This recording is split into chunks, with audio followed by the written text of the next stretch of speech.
At the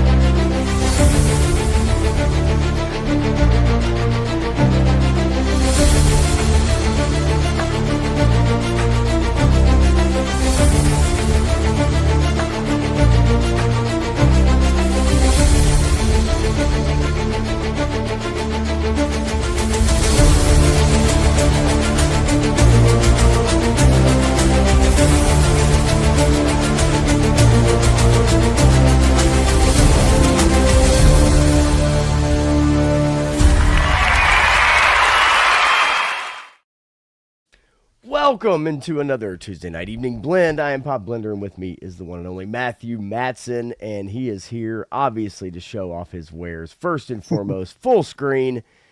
Give it to him, Matthew. What you got, man? These are the Varnox brothers. So it's one of the con exclusives from Savage Crucible last year. I just got the one, but I took all the other accessories and put it on a different figure.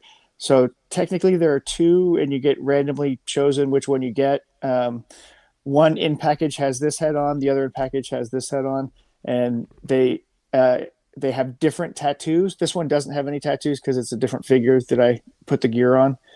But they've got this scorpion tattoo. You can't really see it through the gear, but it's on the front and back, and it's a pretty sweet tattoo.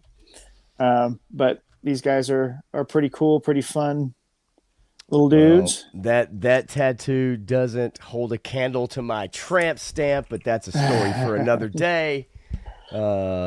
Wait, who we got here? This is yeah. This is Breacher from Operation Recall. So as this slowly starts to get distributed over almost 4 years now of waiting for these guys, and it's going to be another year till we get to like wave 3 and 4. I think there's another wave that comes out this summer, and then I think we're looking at next year for the two after that. I think that completes the Kickstarter, but then there'll be more after that because he's already got submissions for the next set of characters. But they come with these little sheets. I didn't maybe show this last time. Whoop. But it's got all of the production for the figure from all of the renders and then all the drawings that were made. And then it's got, they've got the old school traditional stuff on the, classic Greedo looking artwork. Yeah. And then on the back of the packaging, they've got the cells for each of the figures for that wave, and then the file card and everything. And so each figure comes with a little booklet for that figure on how it was made and who made it, and from the original designer to the Hasbro people that touched it up and polished it and everything. Man, I'll tell you, if I had $1 for every time I touched it up and polished it, man, I'd be a millionaire. I got to tell you, it'd be like hitting the lottery. What do you think? Yeah, might be a little raw. As always, you have something to show. I have nothing to show but 10 fingers. Hey, I don't want to show you them. 10. I don't want to show you 10 toes. Yowzers! Oh, damn. Anyway, shit. That's pretty good. I ain't gonna lie. So, Three Stars got a quick question there. He does. You talking about right here? Yeah. So okay, fire away. I took a picture of my Skeletron, my Delta 17, my Operation Recall, and my Super 7s.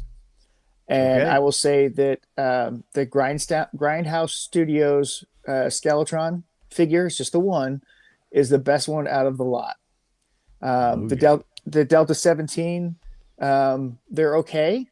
I think Operation Recall's better than them because maybe they fixed some of the things that were initially going wrong with the Delta 17 stuff. Like, I have all my Operation Recalls, they can actually bend their legs at 90 degrees.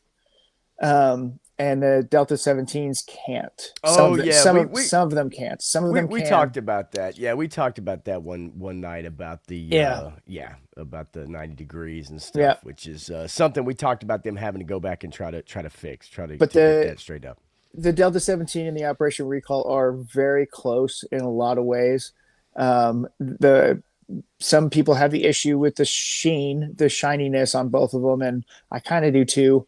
But I mean, they're still pretty cool. And I realized after I pulled him out of package, he comes with this canine here, right, Hellhound, that the Delta 17, that one of the Delta 17s that I got is Leonidas, and he comes with a puppy, with a little puppy bowl for him and all that stuff too. So I might have a Um, type.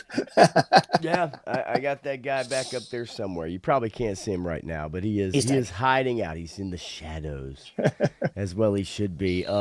Yeah. So welcome in, y'all. Show is already in progress if you haven't noticed, and we've got some news. We're gonna look at a couple trailers. I looked at some on Sunday night, and we're going to kind of go over those because I want to get your take on the trailers as well. And for those that maybe weren't here with me on Sunday, and then we've got some Netflix admitting that the CEO Ted Sarandos admitting about Superman not quite living up to what they had hoped, and how that I guess has to do with their idea of how long to give movies a run in theaters, right? And whether there's a standard or whether there's no standard, and they just judge it off of sales, and they may pull something early. Now that's not unusual as in the past, but there's always been kind of a standard with movies being made. But now that tech companies are making movies, they've kind of changed the game, and And so. YouTubers. And yeah, and YouTubers too, right? With Markiplier, which I don't know if it surprised people, but it's done very well. I have not seen it myself, but I am going to watch it in the next few days to check it out, and and give my opinion on it. Yep. I think we're a ways away from YouTubers making like really great movies, but I think it is the next step in the evolution of filmmaking. Yep. Is that you'll see very talented people who wouldn't have got an opportunity otherwise, Right. that now are able to use their ability, and use their fan base that they've built up on their own, mind Yep. you, and parlay that into a feature film. Um, So Mark said that he was approached by a couple studios and he turned them down, saying, "Hey, I don't know if this is right for me just yet. I want to focus on what I want to make and be true to what I want to do." So that's a good mark for him, trying to stay grounded before he gets swept away by big budgets and being told what to do. that happens. It happens. It's happened in every industry. But Yep. yeah, for sure. Like once people flash money at you, people will sell out, right? Quote unquote, so to speak. And then their Yeah. creative vision ends up getting warped into some bullshit. I'd say in the music industry in particular is something that I have seen happen a lot, where bands and artists have a very unique thing, and then they sign a deal, and then the record company saddles them with some producer who completely changes their sound, Yep. changes their look, and they turn them into something that they're not. And Yep. then it doesn't sell, it doesn't do well, and they're locked into this contract they can't get out of.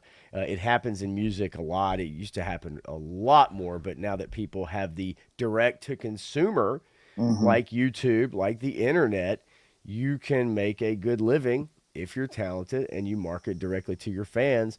And then if you have those fans who will show up for you, and you make a product that's pretty good, which evidently Markiplier has with Iron Lung, the movie, based off of a video game, Yep. then you can see success, which I think is really, really cool. It Yep. is a cool story for y'all to kind of look up and check it out. I don't follow Markiplier.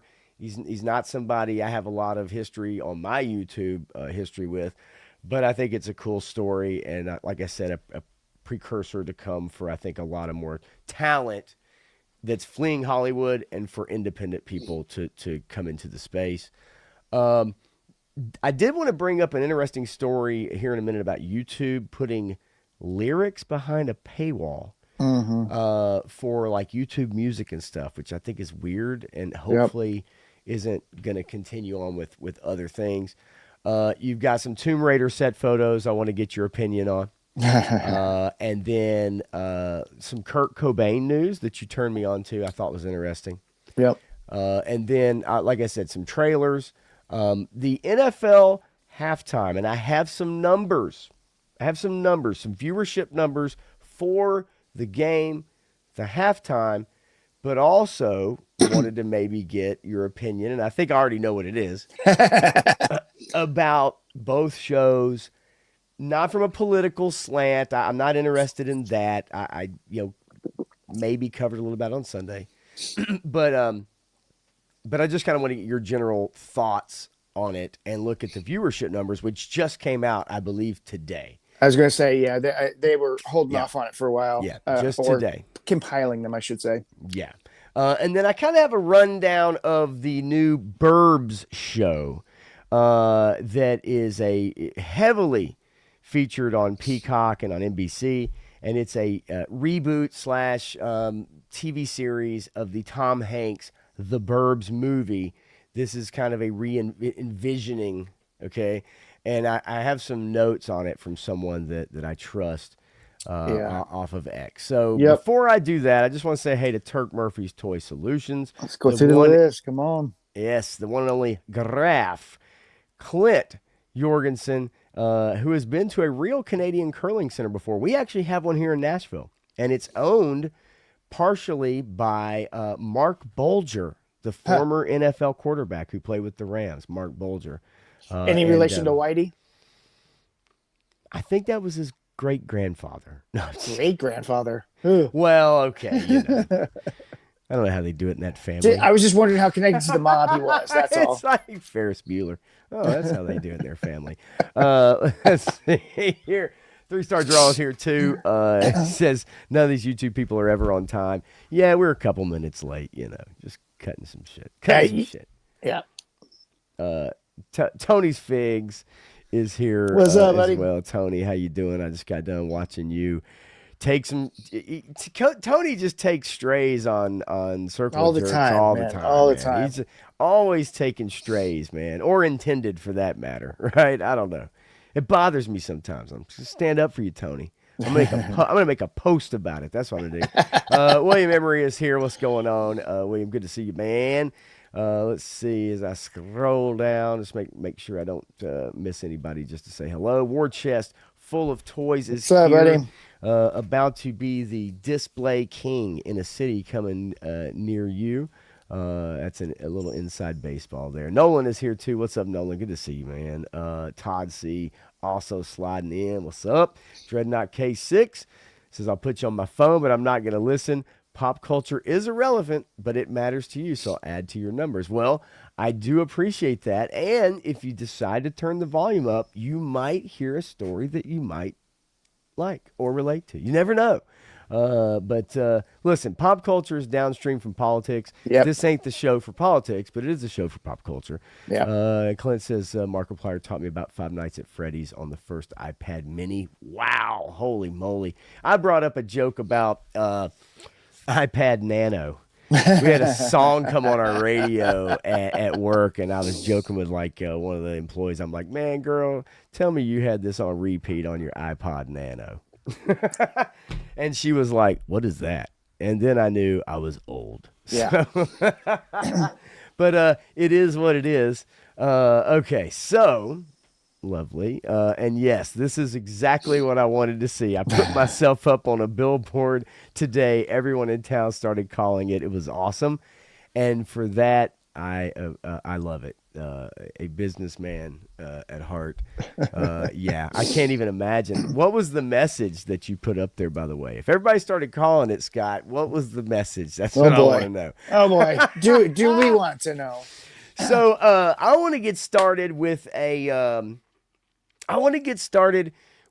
quick rundown or review of a Night of the Seven Kingdoms, because I just want to say that if you're not watching this show, yeah, this most recent episode will tug at your fucking heartstrings. Yep.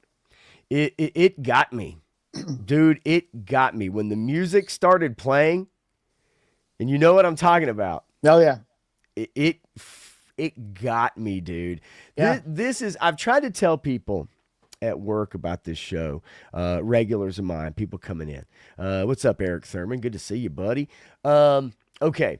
I've tried to tell people, hey, they say, oh, is that show good? What have you been watching? I'm like, Night of the Seven Kingdoms.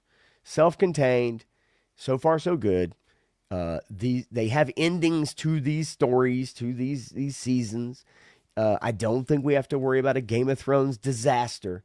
But I'm like, man, this is a hopeful show. It's a Yep. fun show. It's funny. It's hopeful, and it's about a guy trying to do the right thing. And it's not cynical Nope. like Game of Thrones. Would you agree with me there? Yeah, absolutely. I mean, there's such a different tone to all of this, and in the episode before this, there's a moment in which, if you've watched Game of Thrones or House of Dragon, you're thinking something's going to happen here, and then something else happens, and you're like, "What?" If you didn't know, if you didn't know already what was coming, then you're like, "What?"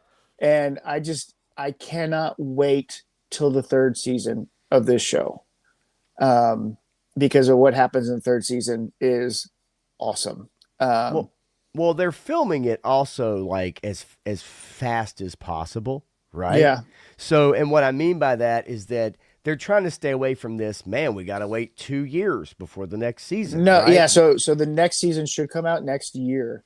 Yeah. So it should be House of the Dragon. House of the Dragon season 3 ends, and then we have a little bit of time off, and then the year starts, and then this should come out. So it should be about a year away, I believe. But yeah, they're trying to film these 3 seasons back to back And to not knock out that story. not to jump ahead because I know you're excited for people to see like when we get to that Oh, I'm ending excited part. to see what happens in the next episode. But yeah, Yes. Yes. This is and it was really cool. HK, what's going on, man? Evil Dookie, what's going on? Good to see you guys. So during the ice storm, I got a chance to do a stream with you from Three Star Draw's house. And he had not really seen the yeah, show, but he watched episode 2 with me because you and I needed to catch up, jump on the stream. So then he went back and watched episode 1. But after episode 2, he said to me, man, I like this better than House of the Dragon. yep. A It's lot easy of to people watch. do. And I can totally see that. It's just, man, if you guys aren't watching it, if you have access to HBO or if you have access to watch things however you like to watch them, I'm telling you, you won't be disappointed in this show. It's great writing, it's great acting, it's funny as shit. Like it's really funny. It's got some nice, quirky, funny moments, and ultimately, at the end of the day, it's a hopeful type of show, which you don't expect out of Game of Thrones, and I think that's what I've been enjoying about it so much. Yeah. Yeah, I mean, and the acting of the two main actors, Dunk and Egg, Man, is they are phenomenal, and they work so well together.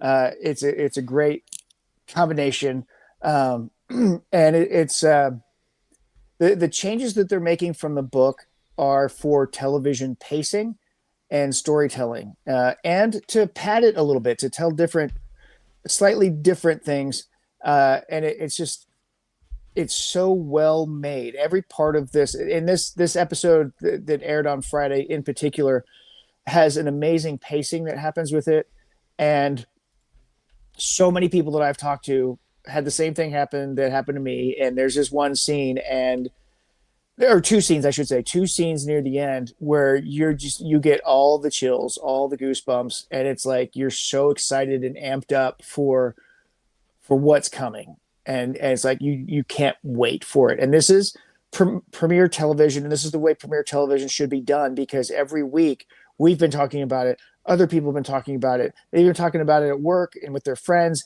and more people are getting on to watch the show, so the numbers yeah. are growing every week. And that's how television works, and that's what Netflix is killing, because nobody's talking about Wonder Man. No, and Even if the people liked it a lot, I liked it fine, but like you liked it fine, but I don't have anybody to tell it to well, because I don't think they would. It's not something they have no clue about it. right. No, Well, and no idea. then here's what the executives said. The executives said they took a look at this and they said, "Well, how do we fit this into anything?" And they said, "Well, it doesn't." And he said, "Okay, so we're gonna dump it all at once then." So, but it's really good, and it's like, okay, yeah, it's good, but we're going to dump it all at once so people can watch it and we can forget about it. And we don't ever have to talk about it again because it doesn't connect to anything. So I don't care. Well, And so it's the executives just chose to dump it and forget it.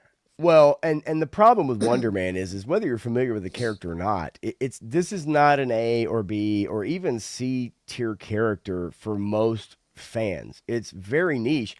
And then on top of that, it's a show that's not even about like a superhero. It's about a Right. struggling actor. Look, Right. the acting is good. And Yeah. before I continue, a smoking Joe's raid, which is always appreciated because I know those guys literally like right after as I'm watching Night of the Seven Kingdoms and then Primal, which is another show you guys should be watching, freaking Primal because it's awesome. Um, and then Smoking Joe's is on, right? It's like crunched right in there. So anybody coming in from over there, like Billy Boy's Toys, Stew for Lunch, obviously, sliding in, much appreciated. 610. Yo, Joe Daddy, what's up? Always telling y'all to smash the like button, which is always appreciated as well. If you can, I would love it. Yeah, Wonder Man was like watching paint dry. So that's the thing about I it mean, is that I get it. it the acting is good. Ben Kingsley is fantastic. Yeah. But like no one's gonna talk about that show because there's just nothing to talk Right. about that show. It's also amazing to see the differences between how things are written and production crews and what these projects are like. And you can tell that by word of mouth Mm-hmm. that Night of the Seven Kingdoms, Dunk and Egg, Yep. as it builds up and we get to season 2 and we get to season 3, Yep. I think that it's going to build up. And I think when season 3 happens and that's it, I think a lot of people are going to be disappointed that that's all that they have is those 3 seasons.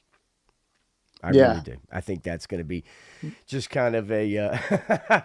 I think that's going to be a shame, but it is what it is. All good things come to an end, and I think that it's perfect. End it. Don't stretch it out. Don't try to do your own thing with no source material. We've Yeah. seen how that ends, right? We've Well, seen how that ends. And that's the other thing about Night of the Seven Kingdoms is that even if other characters are saying it, they include all of the dialogue from the books. So it's all there. Yeah, yeah, right. So that tells you, at the very least, they're staying true to, Yeah. right, staying true to the books, and so yeah, you guys definitely like check it out. Take the time. These episodes are like 27 minutes long, Yeah. 25 minutes. It's a breeze, but it's so good. Like it is so freaking good. Billy Boy's Toys, 1978, good year. You have a good night, man, for sure. And thanks for cruising by for a minute. Primal is a banger, 100%, as you just put up there as well just a second ago. Oh yeah. Yeah, Well, dude. no, Oh, he said the best dialogue that Hollywood has written. you know what? There's no dialogue. That graph is a beautiful statement because in a way it is because there really is no dialogue. And for a lot of people they're like, "Man, I can't watch something that doesn't have." No, trust me. You can. Just start it. I promise you will go to sleep and you'll wake up and you'll have finished the first season while you slept, and then you'll have to go back and watch it because you'll fall asleep hitting next. You'll be like, "Oh, I gotta watch the next one," right? But really good. And Yojo Daddy says, yeah, the acting of both guys talking about Wonder Man is good, but overall boring story. I hear you. I hear you. Exactly. Yeah. And Like, so 100%. the executives saw that it was forgettable, and so they dumped and forgot. And Yep. and it's sad because people put a lot of effort into it, and it shows, but it doesn't go anywhere. So a lot of people aren't going to care, and that's just the way of things. It doesn't connect to anything. Yeah. So I'm going to show you guys a video, and Giraffe is about to kill me. Giraffe's about to kill me on this one. I'm going to show you guys a video. This happened on the 3rd of February. So this is, I guess, old news, but for some of y'all, maybe you haven't heard this. But we're going to play a little video at the Senate hearings. This is on whether or not Netflix will be able to purchase HBO or Warner Brothers, yeah. And obviously Paramount has something to say. So Here is a little snippet from the Senate hearings, and this is something that you've been saying. I know, I admit it. But Garaf is going to get me on this one. So here we go. Question then, will this be a fully exclusive 45-day theatrical window? Fully exclusive to theaters, yes. And will this be self-enforced? In other words, if you fall short of that? That is it is the industry standard for self-enforcement. However, routinely, movies that underperform, the window moves a little bit. And Superman was a little shorter window, and Sinners was a little longer window, but they still could refer to it as a 45. Question. Oh, no. For those of you that didn't catch that, this is Netflix CEO Ted Sarandos, and they're talking about giving. He could have thrown out any movie. He chose Superman. He chose Superman. He literally chose Superman to say this movie didn't perform. Sinners did overperform. So a movie like Sinners is going to get a longer run than a movie like Superman. Okay? So in that respect, look, I get it. I'm not 35 days. It's so understanding that, like, look, I get it. Growing up, our whole lives, we've known movies that disappeared quickly, right? Yeah. We've seen that. We've seen movies that weren't good. Now, I will say that doesn't necessarily reflect the quality of the picture, because there are so many cult classics that failed at the box office. The Thing failed at the box office. The Princess Bride failed at the box office. So many things that we find classic and irreplaceable right now failed at the box office. So not to say that that's necessarily a correlation, but it is a trend that has been happening that they've been trying to cover up, and they will not acknowledge the fact that they're performing poorly. They try to make up all kinds of stats to alter that perception. It's a weird thing, because, like, you would think now at this point, let's say Netflix, they produce the content. You would think they'd want to put it in theaters and run it for longer to maximize the profit rather than keeping it on streaming, where they're trying to get people to subscribe, even if it's for just a month. Yep. A 7-day free trial, whatever. So you'd think they'd want to maximize that profit, but really, like, their game has been to keep it exclusively to streaming and run as short a theatrical window as possible, which that there's a whole economy, folks. Like, we talk about it all the time. There's a whole economy that revolves around movies being in theaters. Yeah. It is critical. And I mean, it used to be worse. Back in the day, the studios controlled every aspect of a film in perpetuity, right? They would continually re-release movies that made money every year or two to get it back into theaters to generate some more money. Sometimes 5 years, sometimes 10 years. They'd put a movie back in theaters to try and get more money out of it, because it's something else that they can put in the theaters that will make money. And then that's why they fought the VHS thing so much, and why VHS tapes were $100 a piece in the early 80s if you wanted to buy them, because they didn't want you to own them. They wanted to maintain control of it. And then that all changed, and then now we've moved on to streaming. Streaming, instead of physical media, it's moved on to streaming. And it's the same thing. They're trying to control it, but they can't. Yeah, but so 3-star, the thing is, and you're kind of right, it's like they're both movies.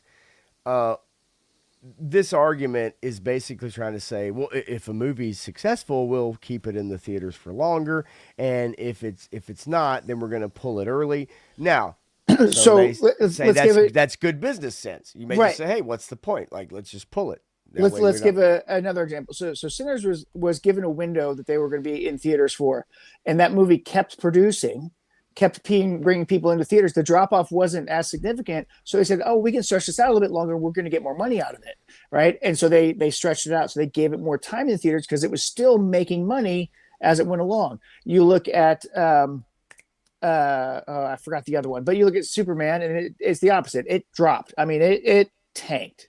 Right after 1 week, it really tanked. Yes. But Markiplier's movie, he put that in theaters, and it was supposed to be just like a weekend, right? But it ran for a week, and then it ran for 2 weeks, and it was still generating revenue. It was still successful. So it was one theater, then it's 50 theaters, right? And that thing kept growing organically into something else. And so on a small scale, you can see it that way. On a larger scale, you can see it with Sinners and Superman. Yeah, look, people will argue. They'll say, "Hey, doesn't that make business sense?" Right? Doesn't that make business sense that if something is failing, then why, spend the resources or Yep. whatever to continue having it out if nobody's coming to see it? Then it not only makes it look worse, but then when you put it on streaming, people are going to go, "Oh yeah, that's that movie that sucked. That's that movie that didn't do well." And I kept seeing it over and over, just everybody making videos about it, right, or whatever. And so I get both sides of it. I just think that the economy of the theater industry, people like going to movies. They don't do it as much anymore. You can get the same experience at home with a great surround sound and a big ass TV. I totally It's get it. not the same experience because you don't have the public interacting, Well, strangers. You're right, because you took the Unless words you out of my invite mouth. strangers into your home, but that's your business. Well, hey, not everybody has a special swing. So, but my thing is that you took the words out of my mouth. Is that the shared experience, like a football game, like going to church, like a rock concert? It's the shared experience, and we're losing those things. We're losing those things more and more as people become more insular, or they do this at a concert. Yeah, Instead God, of looking that at their drives me neighbor, nuts. Yeah. they watch the show through their phone, right? Yeah. And so it's just another drop into that bucket, so to speak. I guess is kind of what I'm saying. Krusty Old Crow, how you doing? What's up? JoeFan84, how you doing? Graf says Netflix would like to have some WB sitcoms as well. The Big Bang Theory, yes. Young Sheldon, Friends, Two and a Half Men, The Middle, Abbott Elementary, and Night Court. I loved. I mean, that was the first time that I noticed that they timed musical cues with the credits at the beginning. Okay. Yes. And every time I watch it, it's like John Lorcat, right? I mean, they hit the beats, right? they hit it right with the person's name, right? As they would skip through it. And once you hear it, you can't unhear it, right? and so every character's name, the actor's name that pops up was a musical cue. I love it. One of the best great TV show theme songs in the history of TV show theme songs. Loved it. War Chest says, how does Dynamite keep getting cool IP for comic books and keep making trash comics? And also, Space Ghost kicks ass, but the rest of the titles eat dog shit. Okay, so I take this one. You take this one. Okay. Because Dynamite has taken the idea from IDW. So IDW stretched themselves so thin and bought up every single IP they could get their hands on and started just cranking out stuff. Sometimes it was okay. Sometimes it was really good. Most of the time it was crap. And then it just turned to crap over a few years because they had no money left because they were spending it on renewing IPs that they couldn't afford, and they weren't making any money off the books anymore because the books stopped selling. Dynamite will end up in the same thing because, quite frankly, I know people that are doing this. They are buying all of the different Red Sonja books and the Ash Williams versus Everybody books. So anytime Ashy Slashy comes out with another crossover book, Dynamite's putting it out because they've got a license over there with it, and people will buy it just to have it. Sometimes it's artwork. Sometimes it's just saying, hey, I'm collecting the Red Sonja book. I haven't read any of it yet, but I have it. Right. And so you have these speculators, these comic book collectors that are doing this, and it keeps it alive for a little while, but eventually it dies out. Anybody can purchase an IP if they can pay that initial fee and the royalties off of it. And then if they make something that doesn't sell, eventually it dwindles down and goes away.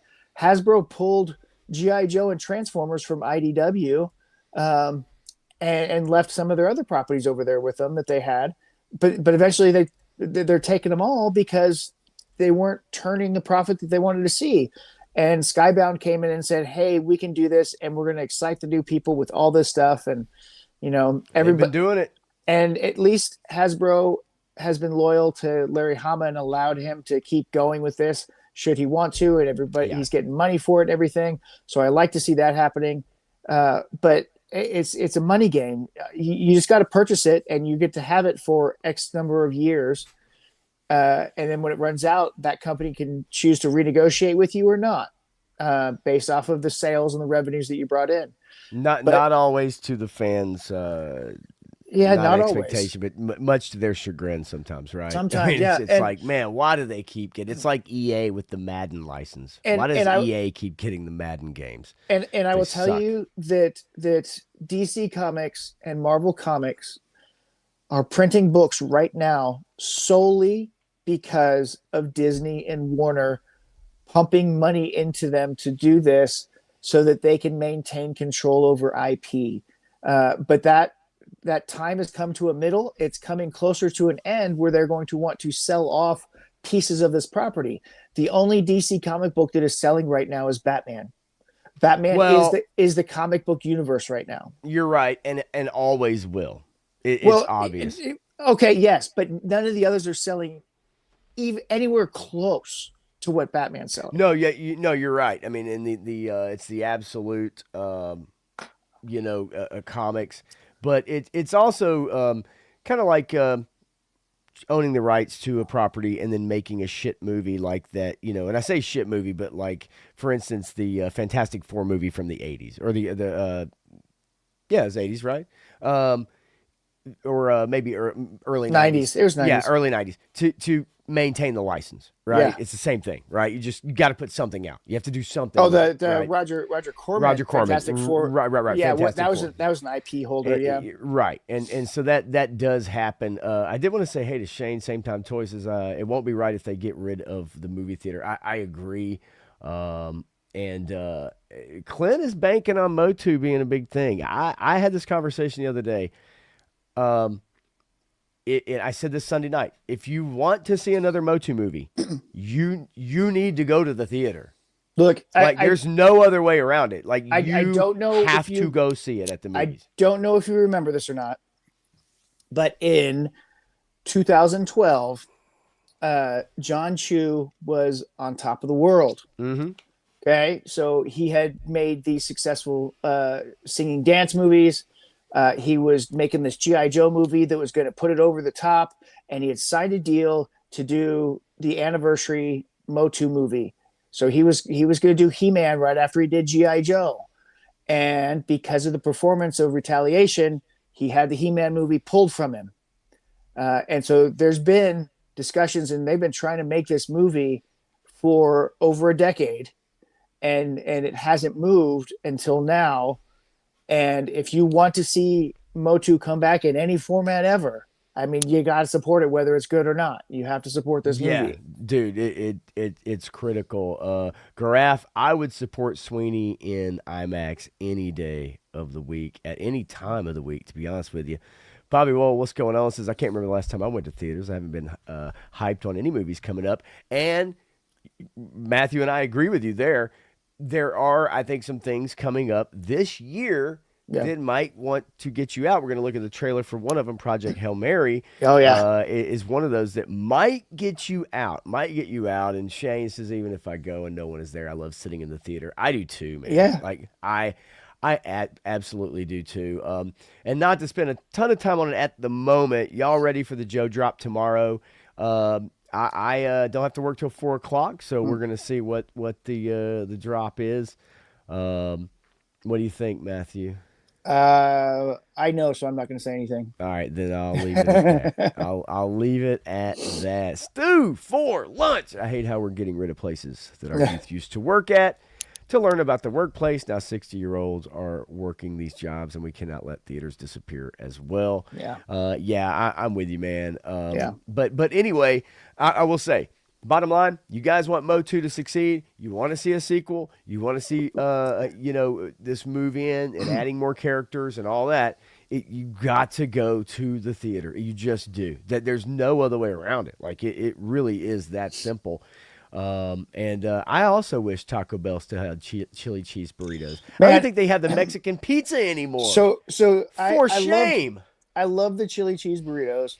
And when they lost the Frito-Lay portion of it, which I don't know how they did that because they're owned by Frito-Lay, but anyway, that's another story. But the Frito burrito was my favorite all the time. And when they lost that, the chili cheese I loved, and then they stopped putting them in stores. And very rarely you'll find one occasionally that will still have it.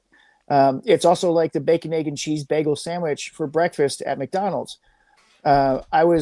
I was in another state and they had it, but in my state they don't sell that one anymore. And I'm like, why? So as I say hey to Ken the band, which I freaking love that name actually, since some people think a cucumber tastes better than pickled. I love sweet pickles and dill pickles, so I'm with you, man. Cucumbers, not so much. I can have them in a salad. But what I was gonna say is, do you guys remember Petros? Yes. Did you have Petros? Fritos, chili, cheese, green onions, tomatoes. If you like sour cream and that's your kind of thing, not mine, but sour cream, Petros in your local mall, get out of town. That was the best.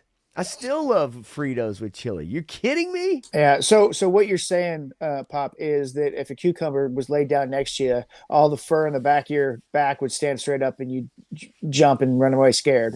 No. Oh, okay. No, Okay. But I might talk to it just to get to know it a little better, and maybe we'd have a better relationship. I don't know. It's just me. Just as long as it doesn't end up like a World War II or World War I unexploded shell. Oh no. Oh yeah.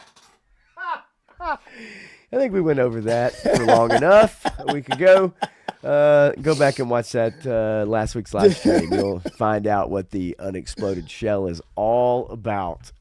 Scary proposition. Oh yeah. And scary choices by some humans. The future of seeing good representation, says 3-star, of the properties we want to see done right could very well depend on how Motu does. And I agree. Are you going to see it? Or are you going to wait for streaming? If you wait for streaming, I can tell you they probably ain't going to make another one. And Eric says, hey, it ain't my thing. And I get it. I'm with you. And Stu, we're going to talk. Not everybody's into greased up, muscly men half naked on the screen. I get it. I do too, but we all love the WWE. Some of us still love, love wrestling. Stu, for lunch, we're gonna go. I've got it marked. Trust me, the Burb Show. We're gonna talk to about go it. over some of the finer points of the new Burbs show from somebody I trust off of X. I have not watched it, but I do trust her opinion, and then I'm gonna give you a rundown of kind of what it's about. The Michael Jackson biopic. Oh man, I can't wait for that one. I'm excited for that as well. I absolutely am. And Garaf, John Carter. I like John Carter. I think you and I both agree on that to an extent, right? Did you not? You like John Carter? The property, yes. The movie, I actually did kind of like it. It wasn't like the book, but it didn't have to be. I thought it was entertaining its own right. I thought its biggest problem was its marketing campaign.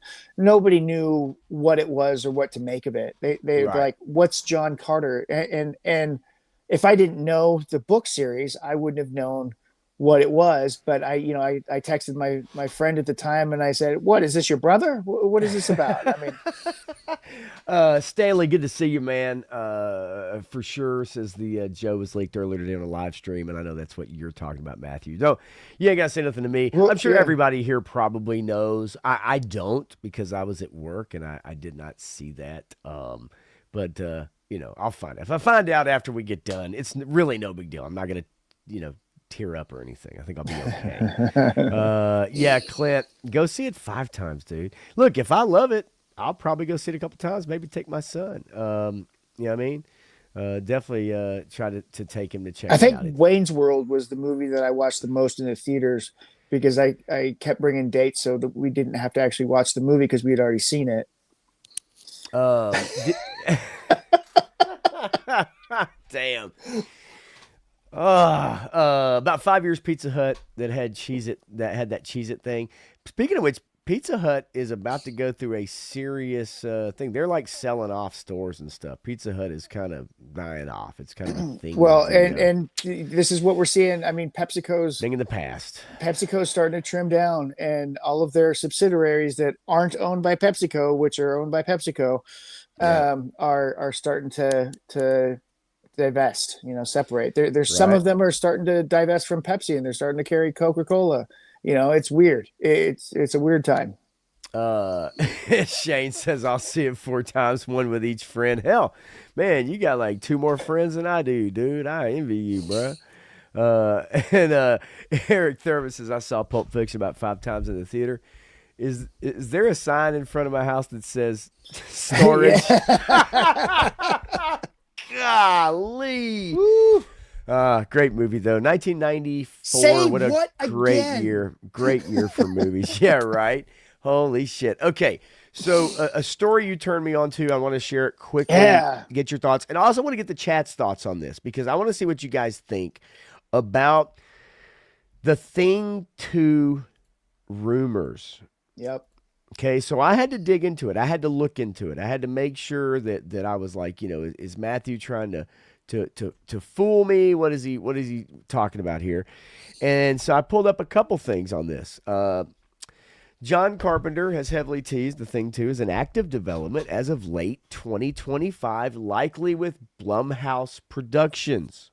Yeah. Not officially greenlit, but it says the project aims to explore the 82 film's aftermath, possibly adapting Frozen Hell. Carpenter confirmed his involvement, saying we're working on it now, hinting at a return to the franchise's signature paranoia and practical effects.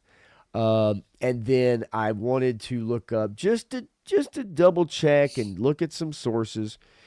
And then I also found here where it says we're working on it now, which is basically the same thing, but this was at a fan expo in Philadelphia. He says, I've been sworn to secrecy.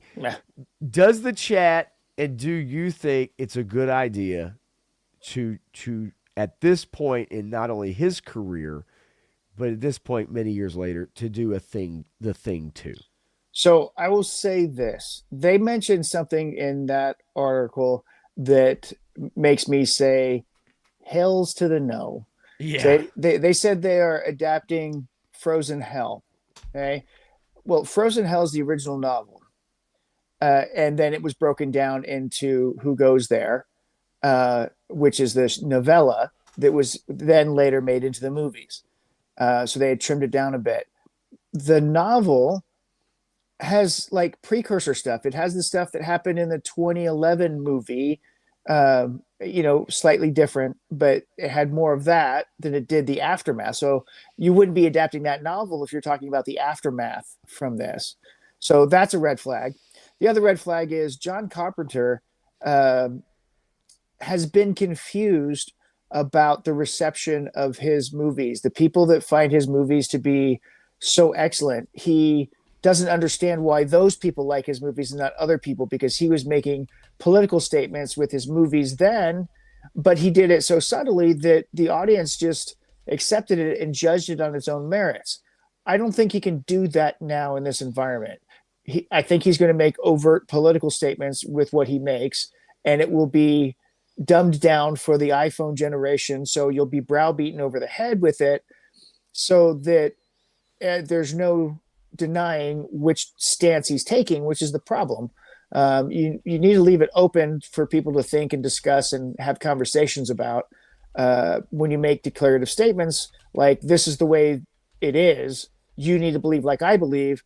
Well, then you shut it all down. And I think that would be the next movie that he would make. Also, the mystery of the ending of that movie is one of the greatest parts of that movie. That's the thing that I'm like, let's leave it alone, man. Like, just leave it alone. I just don't think John Carpenter at this station in life, I don't trust it. Right. I don't think it would be good. I don't think it, Blumhouse obviously is known for putting out, low budget horror. And not low budget in like these movies don't do well. They're just very good at like not spending a ton of money on Right. stuff and getting a good return. Yep.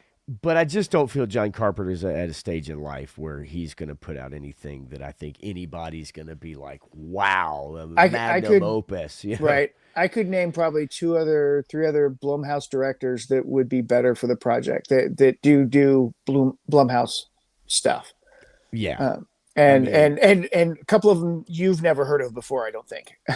But No. Yeah, I know you're 100% correct. Yes. I don't think it's a good idea. And I agree with you. I don't think there's anything to expound upon or expand upon when it comes to nothing that what I we've think been is given. worth telling or that we really need to know the answer to. It's like Ridley Scott trying to definitively state the status of Deckard from Blade Runner. Yeah, man. Nobody wants that. Nobody wanted that. Nobody needed that. Right. And it ruins. It doesn't ruin it because the first film's good and you can ignore the stuff that came after if you want to, but it kind of ruins that first film. It taints it because now you're like, if you watch it from that perspective, everything means different things and it doesn't mean as much as when we had the question. Yeah, and look, there's a video game that was put out years ago that actually is pretty damn good, that actually takes place after the events of the movie. And I think that's fine. Like, go with that. Like, it's kind of entertaining game. It's totally old school, like Xbox 360 era in a way. But I would just go with that and then play that. Leave it alone. Stay there. There's some lore. There's some Easter eggs. There's some fun stuff in there. And a pretty cool game. But yeah, I don't see that as a good idea. What also is not a good idea for me, as we say hello to Legend Series. What's up, buddy? What's up? Is these set photos of Sophie Turner as Lara Croft, one Lara Croft. Yeah, I don't know. I know you've seen these. Yeah. What do you make of these photos here? And look, I get it. This is probably one scene. Yeah. She's in tactical gear, so we can't take a lot from this. But I'll ask you this: A, what do you make of Sophie Turner as an actress? And B, are you going to believe her as Lara Croft in Tomb Raider? Okay, so maybe she's grown as an actress. I don't know, but she has not put forth an outstanding performance in anything I've ever seen her in. She does not fit the aesthetic of the character. This outfit sure as heck doesn't help that. Is this the outfit she wears through the whole movie? No, clearly not. No. So there will be other outfits that she wears, and that'll be fine. I think that, you could call it a tease for putting out that other image first and getting everybody excited. And then you put this out and then everybody's like, oh crap. This looks like a generic female action star movie. And I don't know that it's going to be entertaining at all if we have these AI driven trailers that are making stuff. And then the movie feels so predictably generic that there's no point in actually going to see the movie because it's not exciting. There's not good acting. It's not dynamic. There's not going to be any substance to invest in. So the property needs a better re-envisioning that's going to excite people to come see it. And you have to go back to the core audience and make something good that the core audience wants. If you alienate the core audience, then you prevent new people from coming in because you're not going to bring in new people because the people that virtue signal, the people that tell you they want this, that, and the other are not people who will ever see your movie, that never wanted to see your movie and never will see your movie because they just don't care enough to go see your movie. Doesn't matter what changes you make. So you have to play to the base to make a decent property. That's just the way things are. Yeah, look, I don't know. And for those that don't know who she is, like Joe Fan 84, she played Sansa Stark in Game of Thrones. She also played what Jean Grey. Jean Grey, right, in the X-Men films. You Yeah, know, look, I can't take a lot from this. I talked about it the other night. yeah, we I don't know need to enough, see but more, but as Garaf says, like in the right spots. Look, I think all of us have an idea of what Lara Croft looks like. Um, I don't know that she has that, and I mean, yes, that is a physical part of the role, but it is what it is, and I say, if you're targeting your fan base and you're saying, hey, if you want to bring new people in, or to me, you want to bring in the people who remember Tomb Raider, who yeah, have an affinity towards Tomb Raider, like a real affinity, then target that fan base and know how to target that fan base. So I don't know. I yeah. mean, we'll see. How is it written? Does it have fun action scenes? Is it nostalgic and remind you of some of the games and certain scenes or action parts from what she would do in those games? I don't know. I mean, this is again looks like one particular Yeah. one particular scene. I would be slightly more interested. I said this earlier in a different show, but uh different episode. I would be slightly more interested if Chris Berry came back to play the butler. But that's just me Right, because right. I love Chris Berry and seeing him in that role was funny to me. Yeah, I don't know, man. I think this honestly has kind of disappointed several people, if I'm being, quite honest, from everything I've kind of read and from fans. But I guess we need a little more we need a little more information. Just Yeah. a little bit more info. And then I guess we'll kind of get we'll get our answers. I don't trust modern day with Lara Croft, just being honest. Well, I mean, look at the Red Sonja movie. That was so incredibly terrible and pointless. Yeah. No. And yeah. So cooking with Eric Thurman. I'm gonna let this lead into this Burbs post and about the new Burbs show, which is the sit not necessarily maybe sitcom, but sit drama, whatever you want to call it, on Peacock. Yes. So these are a couple posts that I have gathered from some people that I trust. And I'm going to kind of read these things off to you guys, okay? So Tom Hanks is now a black woman named Samira. Carrie Fisher's character is now a white British man named Rob. Together, they have a mixed-race baby son who's there apparently for no reason. And I'll tell you why. Because they keep, in this show, having other people watch the baby. Like, the baby doesn't really have a purpose in the show at all. From the people I know that have watched it, it's like there's really no reason to have a baby here. It says, except to give Samira the chance to talk about her leaky nipples every 5 minutes. Samira also has a gay brother. Her white husband, Rob, has an Indian best friend / coworker named Naveen. Naveen's wife has left him.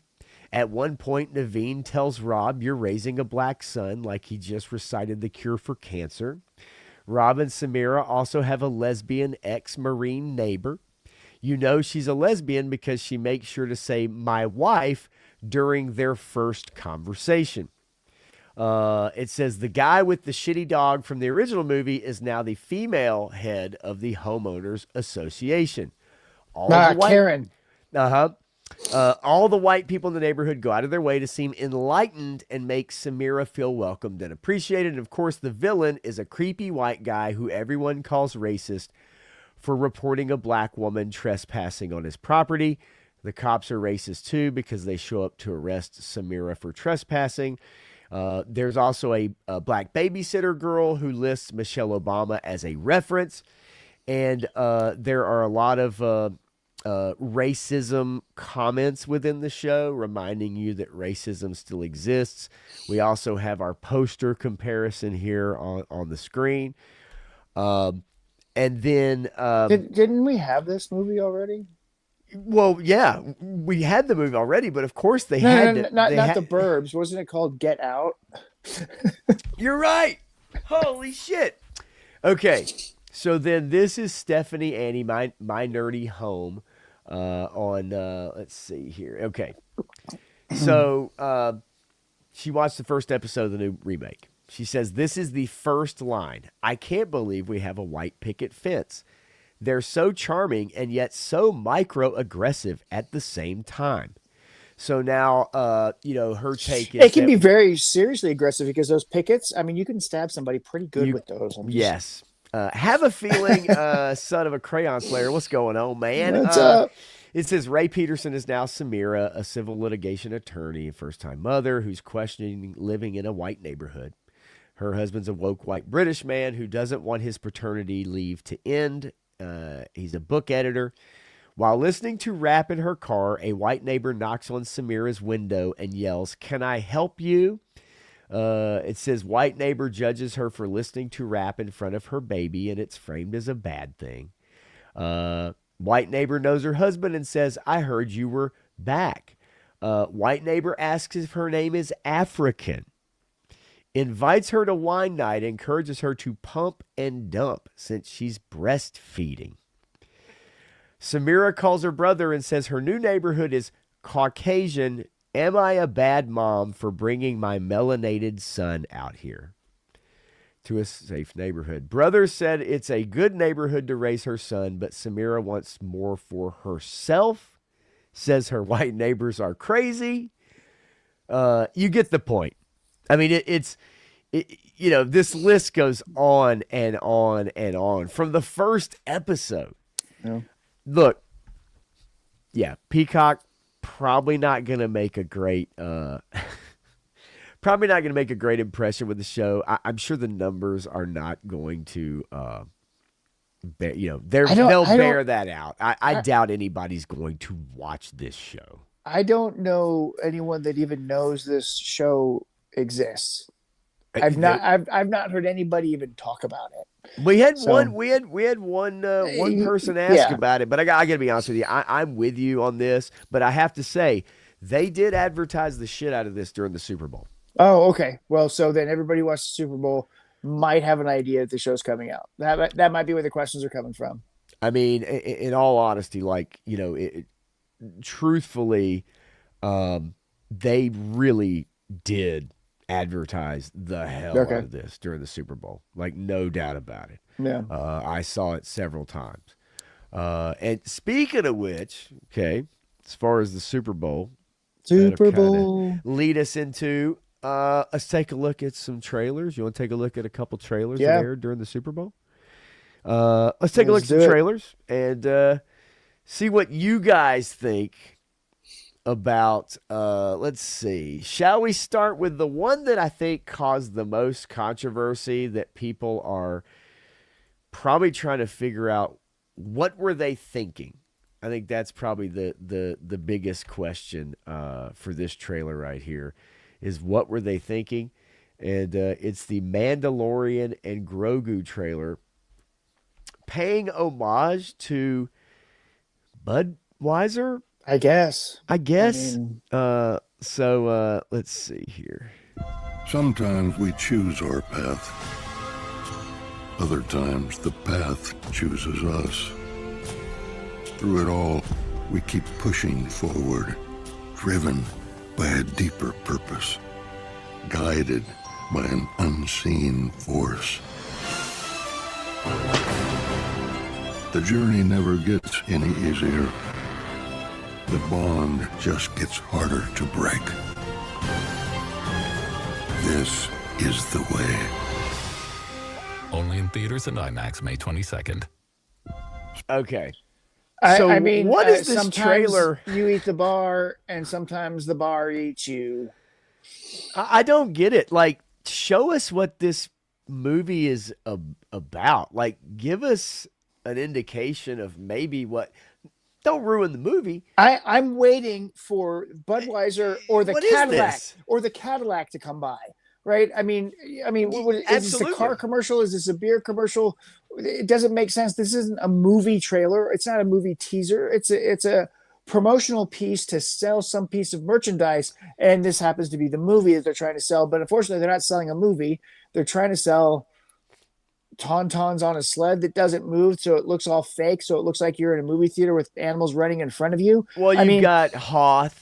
You've got the tauntauns. Is it Hoth? You've got. I mean, hey, you got a floating carriage, which that doesn't doesn't even move. make sense anymore in this world, because like they have shit that has floating. It has If propulsion it's on the back floating, of it. if you have enough to create propulsion to keep that thing off the ground, you had enough propulsion to push it forward, so it would be a speeder, and you wouldn't need to have animals pull it. Just I guess I'm just, to me, it's like I would have liked a little more info. Honestly, too, this trailer looks like it was completely AI. I'm not yeah. gonna lie. I firmly believe, like looking at it, that either most of it was made with AI or it was completely an AI. I just don't. So I don't see this. I don't know. It doesn't make any sense to me. I will tell you guys in our audience. So Pop asked me earlier. It's like, so what'd you think of the game, the halftime shows, all that stuff? And I said, frankly, this is exactly my opinion. I took my family out to play disc golf because it was a gorgeous day outside, and so we spent the time as a family walking the disc golf course, throwing discs, hitting pins, making a good game out of it, instead of watching that stuff.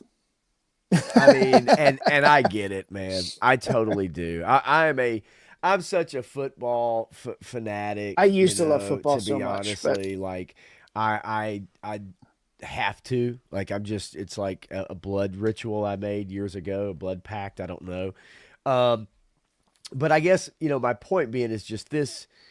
I don't get this. And then Disney had to come out with a statement like yesterday, basically telling people what they were trying to do with, That's bad. the commercial, and trying to, I guess, it says, let's see here if I can find it. That's pretty bad. Okay. If you make a promo, you spend $10 million on a promo piece and people don't get it. Right, and they have to come out with a statement. So Yeah. it says, let's see, Grogu is more than a character. He's a pop culture phenomenon. No, he's not. Riding beside the heroic Mandalorian, he brings lightness, humor, joy, and an instant emotional connection that transcends the moment. This big game spot celebrates how deeply we love and connect with these characters, reminds us of the fun, heart, and spectacle that defines Star Wars, and offers a bite-sized promise of the experience audiences will get when they see these two beloved icons on the big screen. Are these two beloved icons Mandalorian and Grogu? Almost. Like, They I almost think were. season 1. Yes. Yes. Yeah. But Grogu is not an icon. Oh, Grogu is a purse puppy. Grogu is something to sell plushies to all the little girls out there, and that's great. But that character should have had a different path, and they can't, a corporation can't let that happen. They have to milk it for everything they can. They got to squeeze the life out of it, and Graf nails it right here. It's the best scene since season 1, episode 1 for Mando, anyway, and he didn't even do anything. No, you're right. It's look, they did. They relate to the party on the Grogu phenomenon, and then when they got to the party and made figures and they made plushies and they made electronics and they made all this shit, then you're right. It was great to sell toys. It was great to sell toys, and it took off so fast. They're like, we got to keep this thing going. And so Kathleen Kennedy forced them to continue to put Grogu in the show after the point which he should not have returned. Kathleen Kennedy forced them to do that. It's a and that's when Jon Favreau left the show. Right. And look, his name is all over this movie, and he's saying Yep. all the right things. We'll see. I just would have liked a little something other than a tribute to another company, because it's obvious what that is. And Yeah. anybody under the age, like under a certain age, they don't know the Budweiser Clydesdales. They don't know what this I would is trying almost to argue mimic. that you're wrong about that. I thought about that today, and I got to tell you, if I ask my son, and other people I know of a certain age, and showed them like the Clydesdales, and I asked them what company or what commercial, I'm telling you, dude, I really believe that of a certain age, Maybe so. They don't associate it. They just don't. It depends on the age range you're looking at. Because I'm looking at if you're 20 something years old, you probably still know what they are. Yeah. If you're younger than that, maybe not. I don't know. It really is, and yeah, right. It's remember when you loved Tauntauns? Remember? Here's an AI version of one. Gotta love the member berries. The member berries are it. Yeah, Skew Raider, what's going on? What's going on, brother? Good to see you. It's the first time I've seen you here, but I do appreciate you stopping by for sure. 3 stars says. This guy messages me like every day. Oh, great. Okay. Awesome. Hell yeah. They should let me write that stuff. Yes. Yeah. And they're icons of modern Star Wars, right? Like the icons, but not in a good way, in my opinion. Not anymore. Yeah. Not anymore. Grogu's annoying, how they slap you in the face with it. I just think that the third season just got absolutely insanely out of control. And it frustrated me to no end. And I'll say this to the end of time. Every book should have been a different character story. So it should have been Mandalorian Din Djarin, right? Mandalorian Bo-Katan, Mandalorian Boba Fett, Mandalorian Paz Vizsla, right? Mandalorian, the restoration of Mandalore, where you take all those characters and you bring them back together to tie everything as they reinvigorate and give a new life to the planet of Mandalore. And that story would have been phenomenal if they could have kept up with something like that and left the lone wolf and cub, and then you drop the cub off with the mentor, and then you go on living your bounty hunter life. And you've got all these other characters that can intertwine in between them, between Greef Karga and Cara Dune. But once they saw the popularity of Grogu, they had to jump on it, and unfortunately, they didn't realize maybe when to get off that train or when to advance the fucking character. Yeah, like when to have him maybe grow a bit, maybe or something. It's like it's kind of ridiculous to baby. have a creature that lives for 50 years and can't speak. Jesus Christ. So that is a creature that gets devoured by a predator on a planet. That is a creature that cannot evolve into a super force sensitive, intelligent being. Your intelligence had to have developed before this for you to ever have intelligence. And so it doesn't make any sense for him to be over 50 years old and be a baby. I got tired of it. I definitely got tired of it. And I agree with 3-star. It didn't have near enough Cobb Vanth. I think there should have been more Cobb Vanth. I thought Oliphant did a good job in that. Yeah.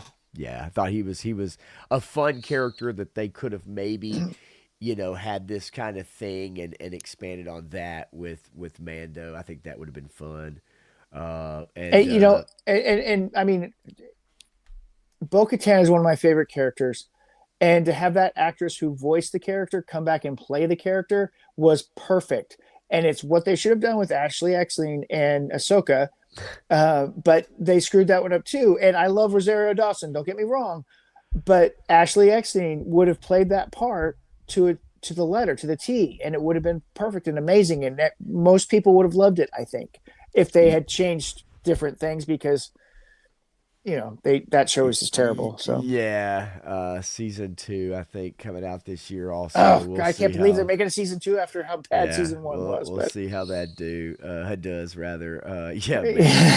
Lizzo the Hutt, Jesus.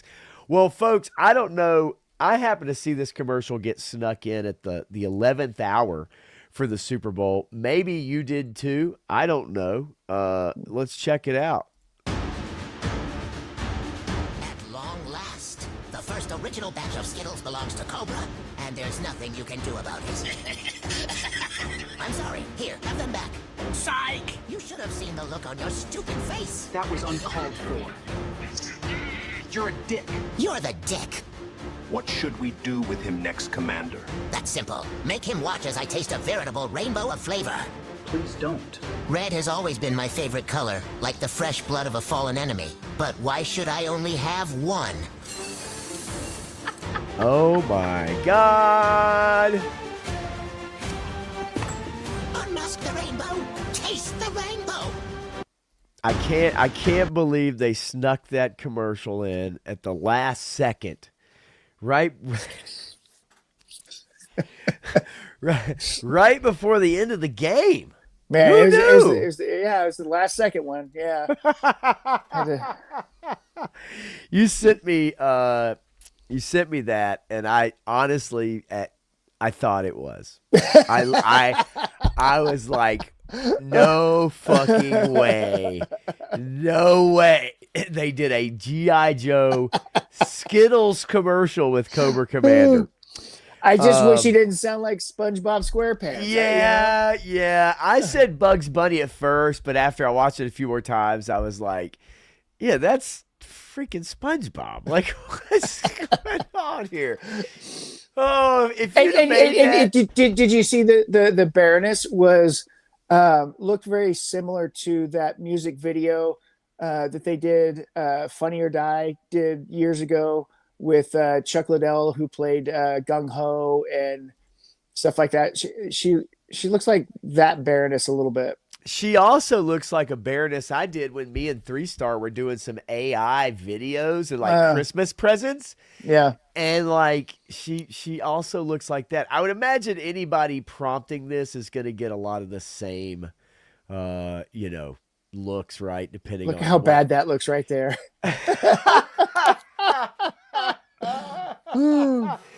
Holy shit. I did at first. I literally thought it was like, oh, you've got to be kidding me. How did I not see this? And then I'm like, wait, this is...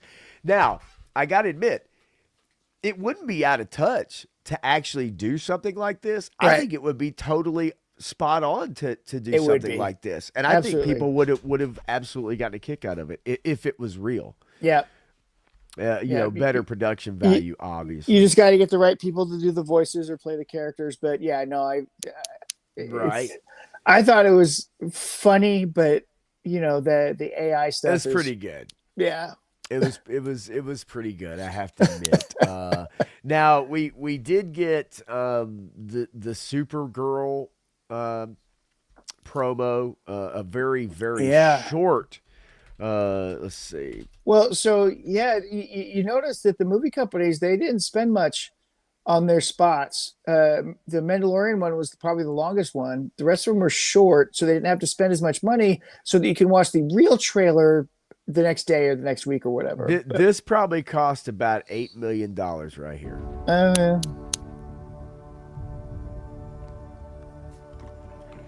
Oh, baby now there's crypto, a doggy. Baby Yay. Crypto, heartstrings. And then we just just got to keep talking because there's music playing. Yes, baby crypto. I love Get baby the baby. crypto. Oh, look at a CGI dog. Bark, bark.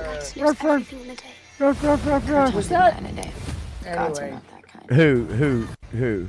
That looked like Last of Us. No, okay. No. Oh, no. For a second, it looked like what's her face? The no eyebrow person from Dina? the person from Game of Thrones who was in Last of Us, who, can't wait to be a father.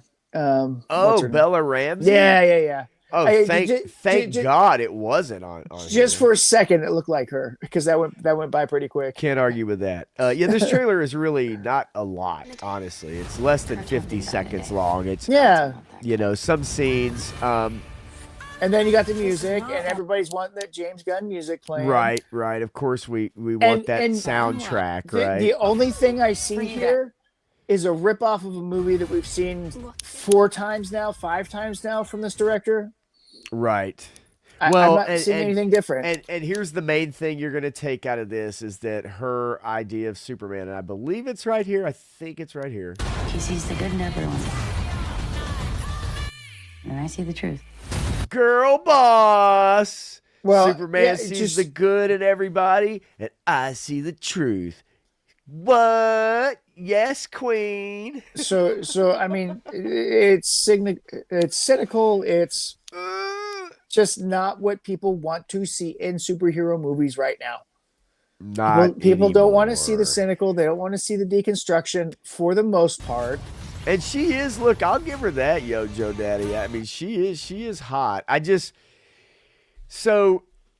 can't see the hotness because all I see is the drunk bitch that came in at the end of Superman and kind of ruined the movie with her attitude and everything else. So there's nothing attractive about her to me when I see that side of her, and that's all I see from her in this. I just realized it. The classic laser in the sky. Yeah. Sci-fi superhero movie trope. Look at the mushroom. Laser in the sky.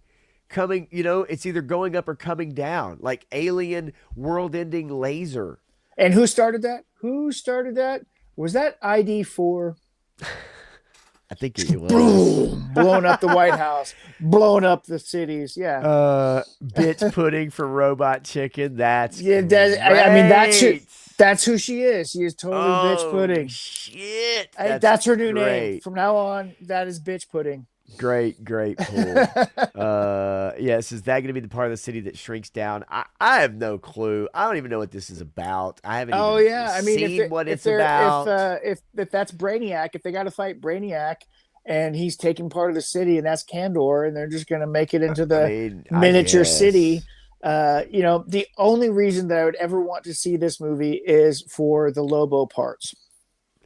Yeah, and I think a lot of people are definitely in for that. I don't know, man. Like, to me, we still don't really know what this is about, but from what we've been shown, and what we know of Supergirl, we do know what it's about. It's about a drunk person who wants to travel the universe and get drunk, and so she goes to planets where she can be weakened and get drunk so she can be a loser, and then somehow she has to turn around and become a hero for because all these other people are going to surround her and tell her that she is a hero and has to be a hero. Bitch pudding.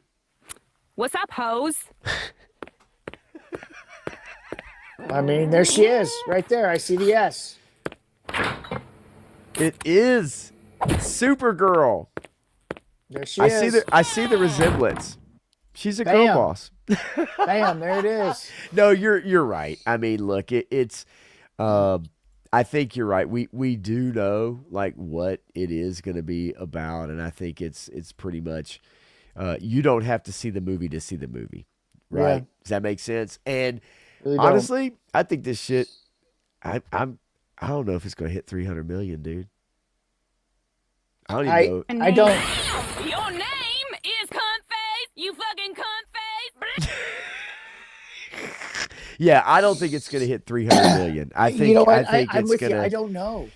I can't speculate, but based on the response from the Mando Grogu trailer to the response of a lot of the other things that have been coming up too, I think people are pretty close to done with the nonsense, and everybody realizes nobody wanted a Supergirl movie because you haven't even established a superhero in this universe. You have a Superman that people are divided on.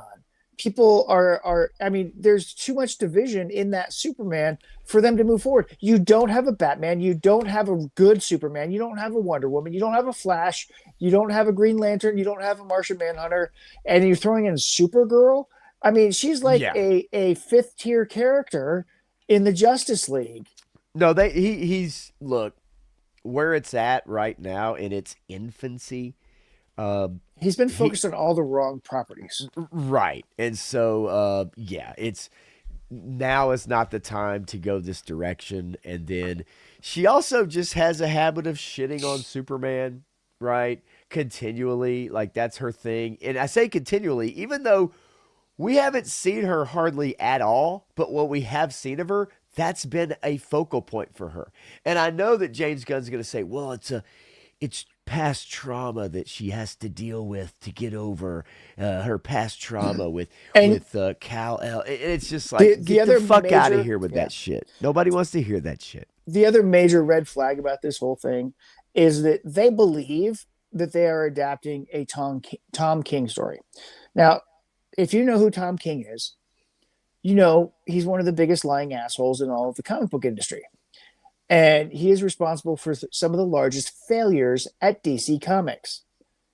Right? I'd say there's a lot of people who don't maybe know who Tom King is. Right. So Tom King set up he had one of the biggest bait and switches that has ever happened in the comic book industry. I mean, it's almost as bad as Michael J. Skrinsky's One More Day Spider-Man story, right? I mean, these stories ruined comic book stores. I mean, they dramatically hurt comic book sales for quite a while, right? So Tom King set up this whole storyline where Bruce Wayne was going to marry Selena Kyle, and they were going to have a big wedding. And then on the day, nothing.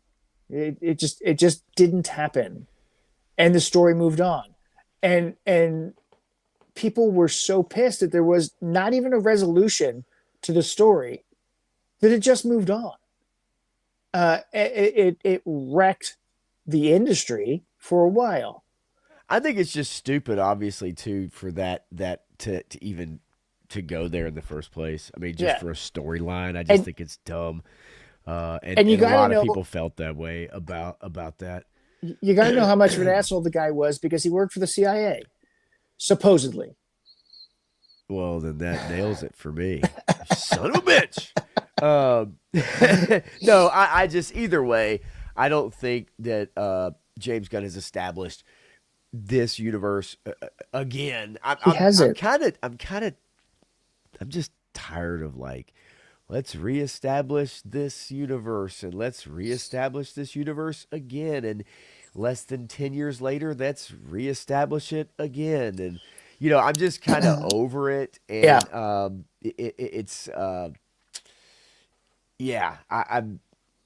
I tell you, if this Netflix sale goes through or Paramount, either way, I think we know it's going to be bad. He's probably done for.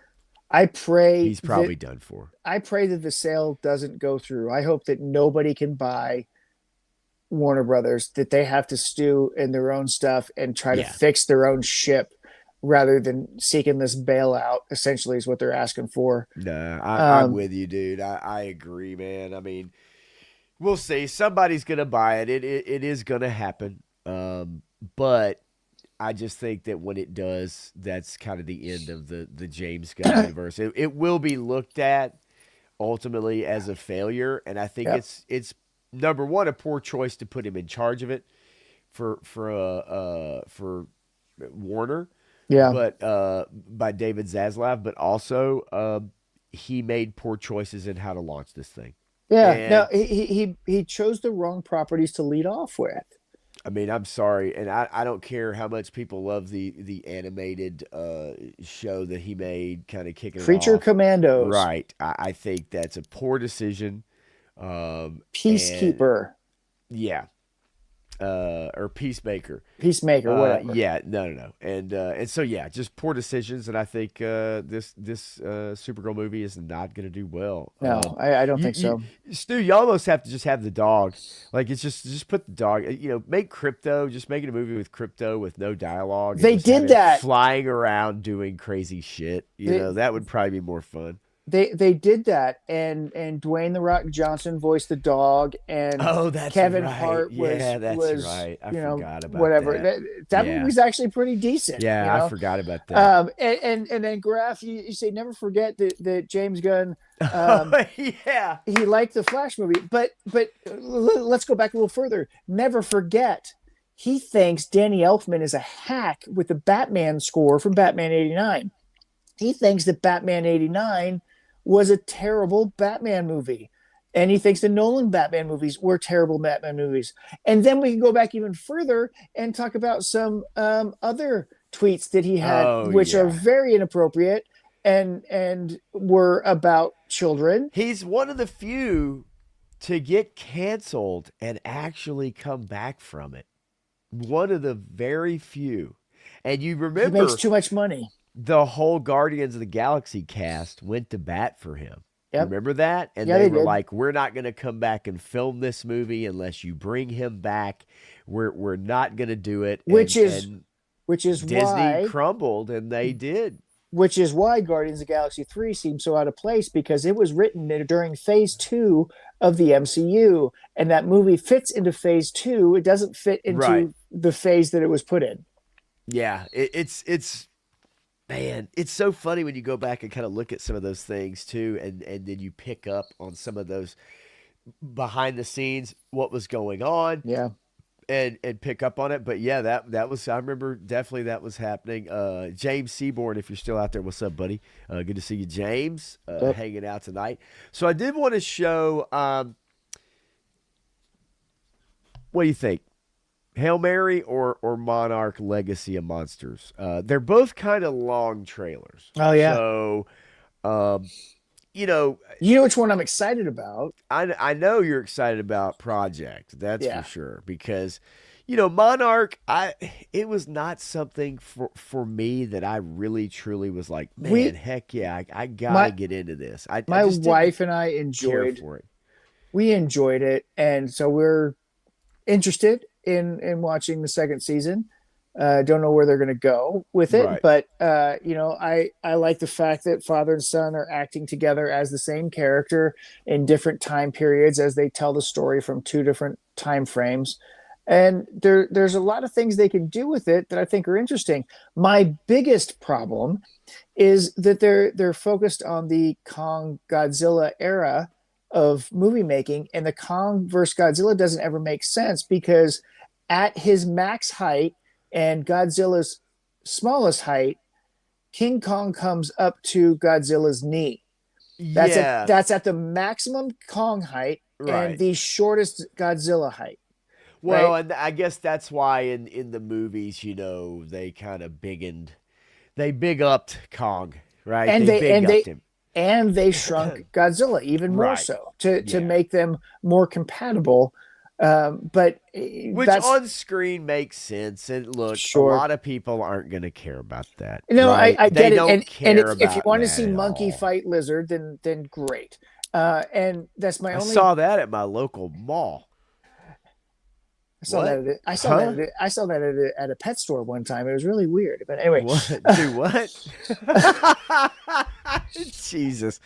Okay.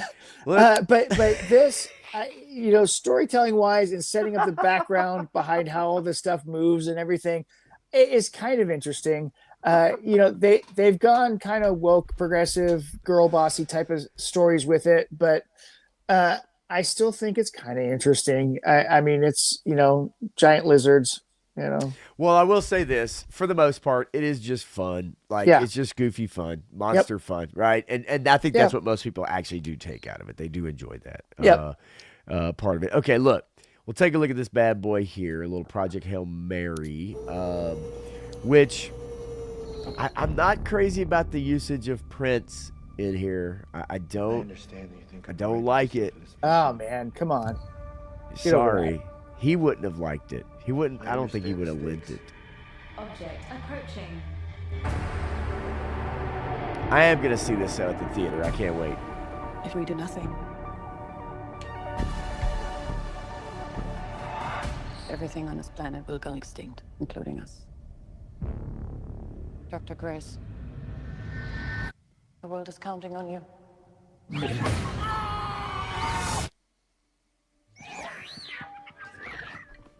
No, I'm sorry.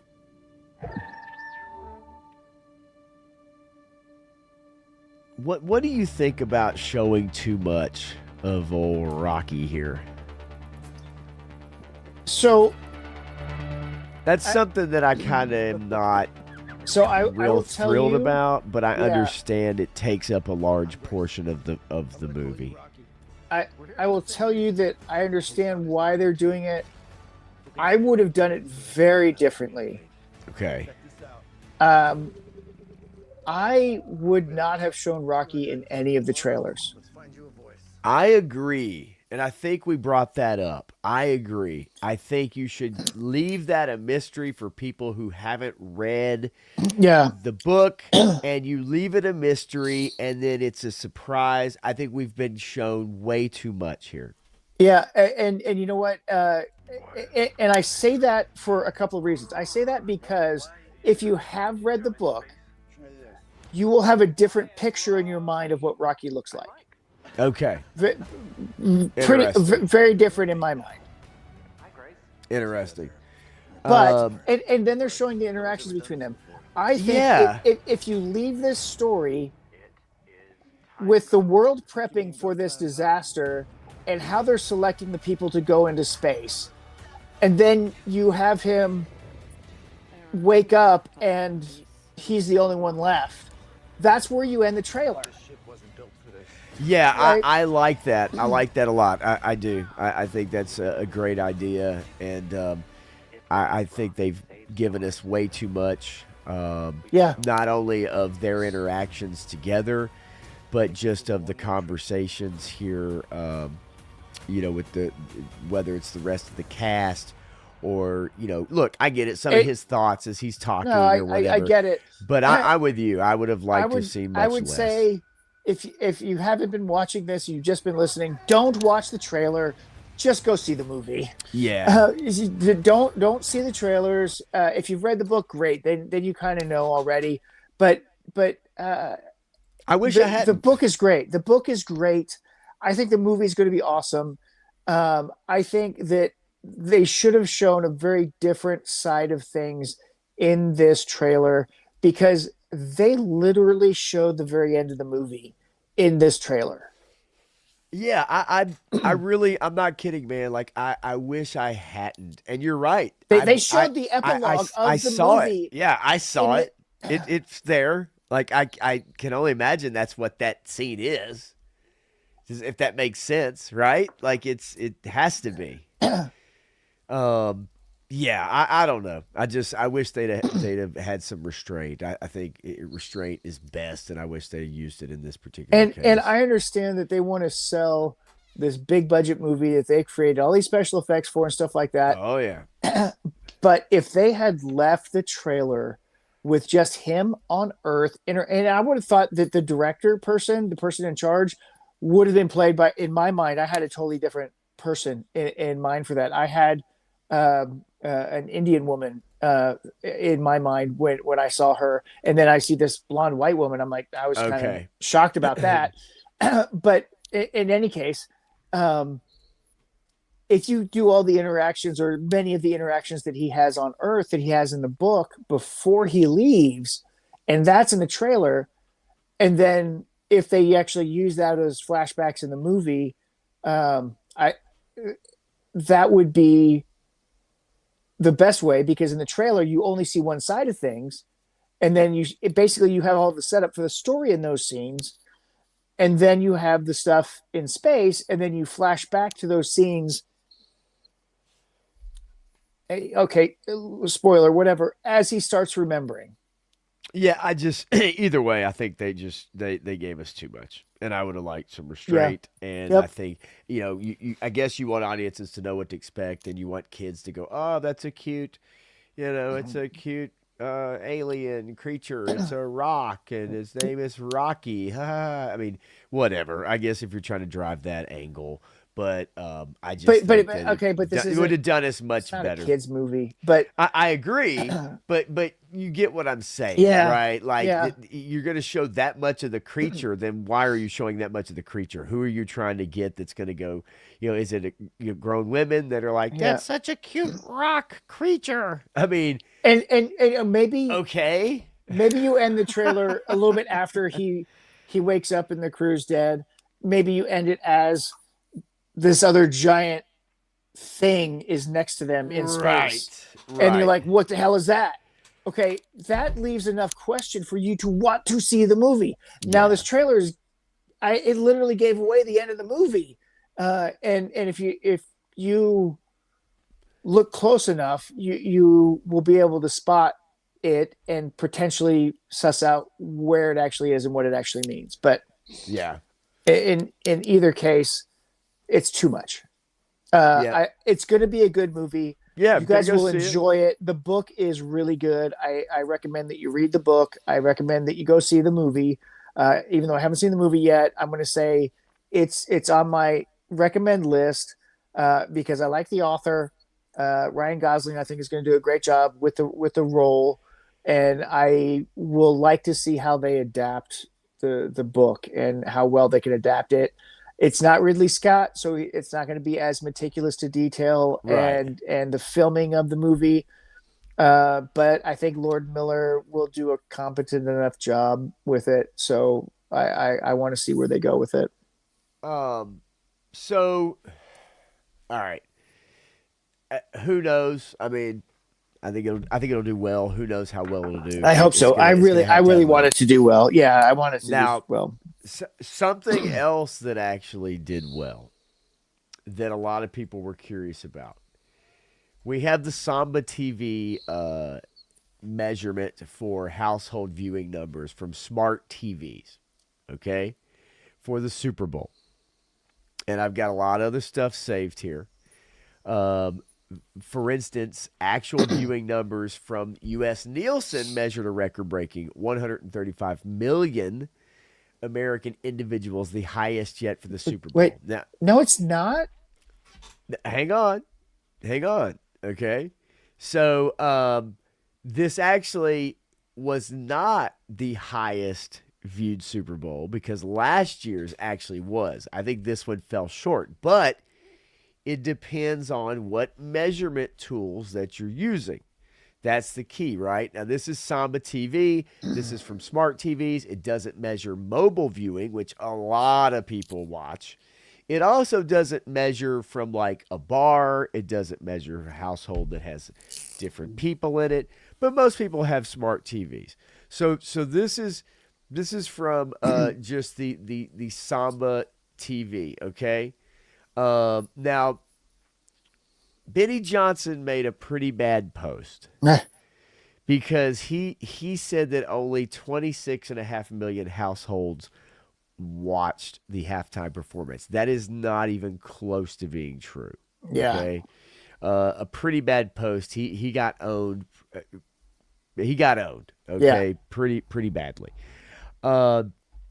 So if you actually look at the numbers, it is about 135 million or so, but it is less than last year. The numbers for the actual halftime, it actually had probably, it says here about 128 million viewed the halftime show because most people just leave it on. Right. The Turning Point USA alternative halftime show, at one point on YouTube, it showed about 4.5 million viewers when I looked at it. It was up to about 4.5 million. Then you have your regular broadcast television. Right. And then you have, obviously, maybe other means for people to watch. I don't think there's any way to say that the Turning Point show drew in as many people as the normal broadcast. I thought I had heard larger numbers for the Turning Point viewing, but look, I'm not going to say that it didn't because, again, I just these numbers are all faulty. You can't really exactly because it's just like streaming numbers. You have no idea. You know, so watching the Super Bowl, 124.9 million people watching the Super Bowl. Did all of a sudden 4 more million people decide to watch the Bad Bunny? No, but what they did is they added like Latin American countries whose viewership numbers equaled an extra 4 million people, for the halftime show. So regardless of the Super Bowl, and Dan here, Dan says, welcome, Dan says it was a 16 mil when I watched it last night. So what I saw was about 4.5 million, I think, at one point. And then I went back and watched like both shows so I could talk about them Sunday night. So I watched both shows. But yeah, the viewership for me is a really, at this point now in the game, is really a tricky thing. because we see streamers manipulate and talk about the numbers all the time. I saw where people were saying that the Turning Point show, even though it had like, millions of viewers, it was a false number because if you looked at the chat was like very slow. Even in slow mode, if you had that many people watching that were active, it would be flying by. Hold on a second. I disagree with that on one premise. Okay. The premise that many people who tuned in to watch the Turning Point show probably had no clue there was a live chat or knows anything about live chat, because wouldn't surprise me. I agree. There's so many people who don't watch YouTube and engage in live streams on a regular basis. There's people that just want to watch things and then turn on their TV and watch them. So that's what they do. So I kind of disagree with the chat version for this particular thing, because it's not a regular live stream thing. I'm with you, and I agree. I think that everything you said, 100%. I think a lot of those people don't know about a live chat. A lot of those people don't know how to participate in that. It's not something they normally do. You probably had a lot of people that got told, I'm not watching that Bad Bunny. So, and then somebody's like, well, go here. You could just watch YouTube as a guest. You don't have to sign in, right? Like all that stuff. I mean, my favorite live streamer didn't know for the first 2 years of his live streaming that he had a chat going on and people were talking and not wondering why they weren't being engaged with. I mean, and I get it. I do. And so I agree with it. I think there's a lot of people. So like Business Insider here says that, Seattle did well in Super Bowl 60. NBC, not so much. It says an average of 124.9 million people tuned in behind 2025's Fox broadcast. Okay. So it dropped. It dropped after it was ended a 2-year streak of record-breaking Super Bowl viewership. Telemundo, however, delivered a record with the most watched Super Bowl in U.S. Spanish language history with an average of 3.3 million viewers. It peaked during Bad Bunny's halftime show with 4.9 million viewers. Overall viewership was an average of 128.2 million from 8:15 to 8:30 during his performance. So, I'm not going to discount that a lot of people watched it. My thing is, I don't really care about that. I think what a lot of people had an issue with was doing the show in all Spanish, which, let's just face it, like automatically is going to turn off, or like what I equated it to is watching a foreign film without the subtitles. A few minutes in, you're just kind of it's going to start to just kind of run through one ear and out the other because it's so fast and it's just kind of words that you don't understand, to kind of tune it out, which is kind of what I did. It's like, okay, I'll watch for the visuals. I see people dancing. Great. What a vibe. Okay, fine. Whatever. I don't care. But ultimately, like, I'm not going to listen to music I can't understand the words to. If I don't know the hook to it, right? If I don't recognize the song, chances are I'm probably not going to be as interested or paying attention, if that makes sense. Yeah. Yeah. So you see here, like Variety, put up their own article pretty much about the same, talking about the same viewership, averaging, roughly. I think you're going to see numbers that kind of are going to go all over, because these numbers are from 7:45 to 8 p.m. with 137 million viewers, right? So that's in the second quarter of the game. Right. I think the last quarter of the game, last quarter and a half, probably went way down. But you didn't watch the game. You didn't watch the halftime. But TMZ put up a poll, actually, which is quite interesting. And TMZ, good old TMZ. They did, which they took down an hour later. And this is TMZ's poll. This was 3.3 million views, 393,000 votes. Who had the better halftime show? And this is on TMZ. Now, I don't really follow TMZ. I know a lot of people do. I don't know what they get out of TMZ. But 64% Trash of their magazine news.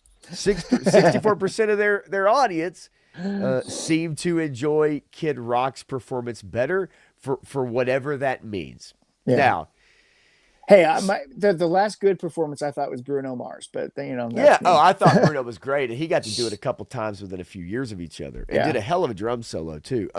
So I want to give you guys a view of what it looked like from the stadium, because I think a trend we're seeing with these halftime shows, regardless of who it is that it's made for TV. Yeah. And I think the problem is that if you're in the stadium and you paid a lot of money to go to the game, you have a halftime show that's promoted. It's a big deal. I want to give you guys a look at what it looked like inside the stadium watching the halftime performance. And this is good. I'm going to kind of turn this down a little bit because I know I'll get dinged. Ding, ding, ding, ding. But this is what it looked like if you were watching the halftime performance from the stadium.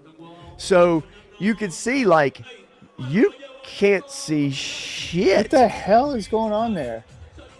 So there's people that are dressed as trees. Those are not trees. Those are people. That's the only way they can move all those trees and like sugar cane bushes or whatever, right? Sugar cane trees, whatever. Okay. Yeah. But this was a POV of the show. And this is 3 minutes and 45 seconds of it. Now, I'm not going to play the whole thing. Sure. But I mean, you can't see anything. Pedro Pascal is somewhere on that porch, buddy. You see him right there. You see Pedro? There he is. He's in the doorway. He's in the doorway. There he goes. Jessica Alba was there. Wearing his dress. Yeah, right. So this is your view. This is your view from inside the stadium. Okay, so then you can see the dancers, and then it's like, oh, okay, and so this is one view, but I want to show you a couple others. I'm going to show you a couple. I just want to address a couple people out there saying, hey, it would have been better in English, blah blah blah blah blah. He would have been bleeped and blocked on every word that he said if he spoke it in English versus Spanish, but he got away with saying it in Spanish because the censors don't know Spanish, and so they couldn't block the language or the content that was coming out of his mouth. You are correct. You're absolutely correct. So let's see. Yeah. So again, right? So similar view, and then you start to see some of the ones that's coming from the crowd, for instance, and you can see the people in the stadium and what they look like while they're watching it. And I thought that was kind of interesting too. Yeah. And so let's see, I'll turn it down. Yeah. But anyway, so you can see the crowd. Like, does everybody look like they're having a great time? Doesn't everybody look like they're just hyped? You know what it looks like? It looks like a bunch of people trying to see if they can see what the hell's going on. It's like they can't figure out what it is, and they're trying to figure out what the hell is going on down there, and they can't see shit. I mean that's kind of my thing. And William, have a good night, buddy. Good to see you, man. I really appreciate you stopping by. So that's kind of my thing, though. Is like, look at the crowd, and then imagine paying $10,000 and your halftime show. Now, look, they have the Jumbotron, right? So, yes, you can sit there and watch it. But, like, the halftime show now is basically strictly made just for the television audience. Yep. And I get it. Like, I totally get it. It's the, TV audience, that's the 135 million people tuning in. It's the 127,000, 127 So what's million, the point of paying for a ticket to go? Because this reinforces the idea that a lot of people have, and that is, it's better to watch sporting events at home in my television because I can't see anything from these massive stadiums because we're so far away from the actual action that's happening. And if I'm watching it on the Jumbotron, isn't that what I'd be seeing at my house? Right. So why didn't I just do it there with my friends, with my own food, so I don't have to spend this money? Yeah, I mean, and look, I don't know what maybe people were expected who did go to the game. And again, I know that if it's, let's say, 70,000 people, obviously that's a drop in the bucket compared to the home viewership. I just think Right. it is interesting that the last few shows you started to see where the camera kind of follows somebody through a set and down a hallway and out, this way. And so, but just watching the crowd, it is interesting kind of just watching folks there. And of course, everybody has their camera, in the air. They're holding their camera up. I could see Legend Series and Felix dancing to some Bad Bunny. I could see that. I wouldn't mind. I would pay to see that, actually. Stanley, but I would also say that generally you have a big stage out there and you've got all the performers where like everybody can see the performers. Right. It's like a concert. And Yeah. Stanley, you know this. If you went to a concert, you can see the concert, right? Yep. Like you're not watching a Jumbotron. Now, I'm not saying they don't have the video screens, but you get what I'm saying. Right. Again, I understand it. Not the biggest part about it. It's not the thing that they're worried about in any shape, form, or fashion. So, Right. So I totally get it. But whatever that you thought of the halftime show, I personally, I thought both shows were boring. In my opinion, I'm an old rock and roller. I like to see, bands and having 30 dancers on a stage doesn't really impress me personally. Right. Not that I don't like seeing Hispanic chicks dancing in short tennis skirts. I mean, but, yeah. It's I'm that's not my style, but I understand it's some people's style, right?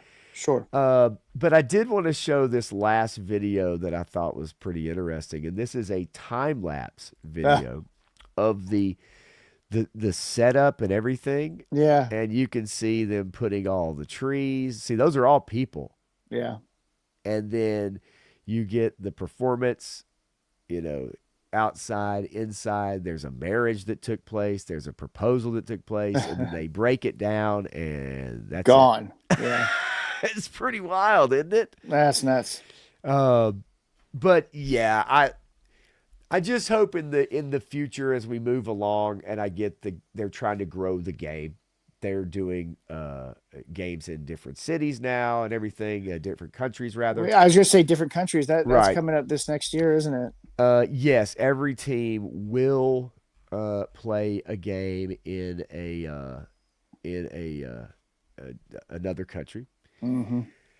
But I do, at the very least, I do hope that just taking into consideration, like celebrating a heritage and everything, trying to grow the game, it's fine.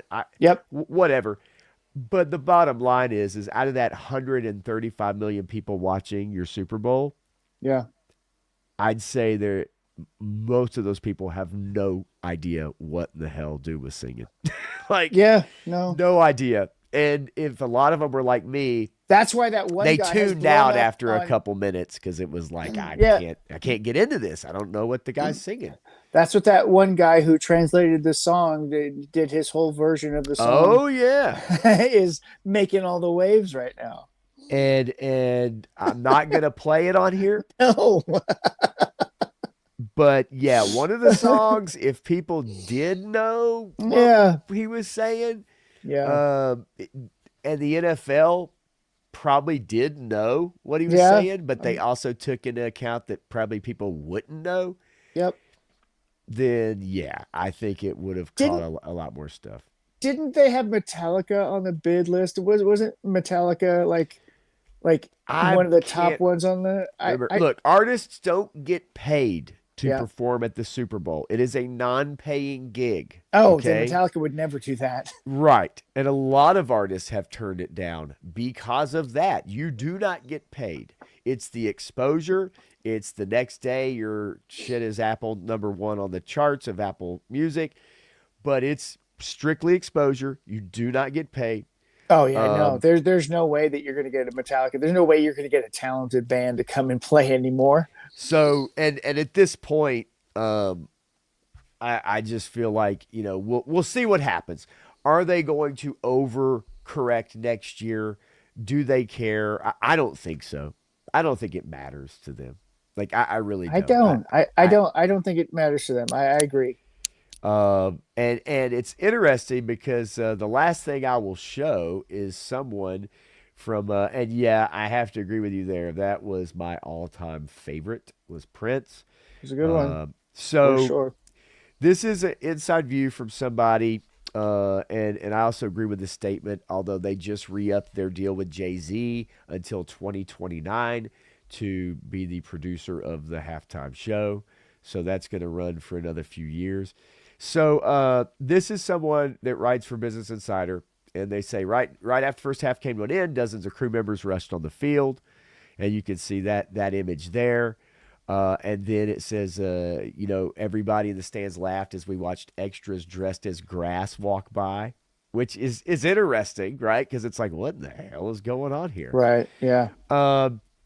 They gave everybody these little light up football necklaces here to wear that came in. Yay. Once the stage was set, we realized our seats were the furthest away from the performance, as you can see. And then we caught parts of the halftime show with the help of one of the Jumbotrons. However, sometimes it only showed stock images of downtown San Francisco, for instance, or some other city, right? Wow. Completely missed the surprise cameos. So those didn't even get shown. Like they couldn't see that from the seats. There's your boy Pedro right there. There's is that Cardi B right there? Is that who that is? I don't know. I don't know. Megan the Stallion? I don't fucking know. It's hard to tell from some of these pictures. So yeah. Lady Gaga. Of course she had to be there. Surprise wedding at halftime was very quick. And then is that P. Diddy? No, that wasn't P. Diddy. I know, right? No, the people in there would be much younger and all male. And then it says the Bad Bunny as dancers ran across the football field with the Parade of the Americas, right? Which I get it. And then the show ended with fireworks and a powerful statement. Nonetheless, I think that honestly, and I think the Turning Point show was pretty boring. Honestly, yeah. I'm not gonna lie, I thought it was pretty boring. Now, apparently, there's a Clint Eastwood commercial that came up, or a response to, or something. Oh, I don't know. I might have to send you that one later, but yes, send it to me. Yeah, that Super Bowl was the Colts Bears. Prince Super Bowl in Miami in the rain, Purple Rain was fantastic. But yeah. So anyway, whatever you thought of the halftime, it's going to be a non-story in about 2 more days or less, and we'll be on to the next thing. It just happens that way, right? Like we had, let's see. Protesters, right? But then Epstein, but then Savannah Guthrie's mom, right? So like things just keep happening so that we can just forget about what happened before. Yeah. It's a constant news cycle. Well, and that's another topic that I don't want to get into, but anyway. I get it. Trust me. I got into it today with somebody at work. So it is a topic a lot of people talk about. The distraction of the public.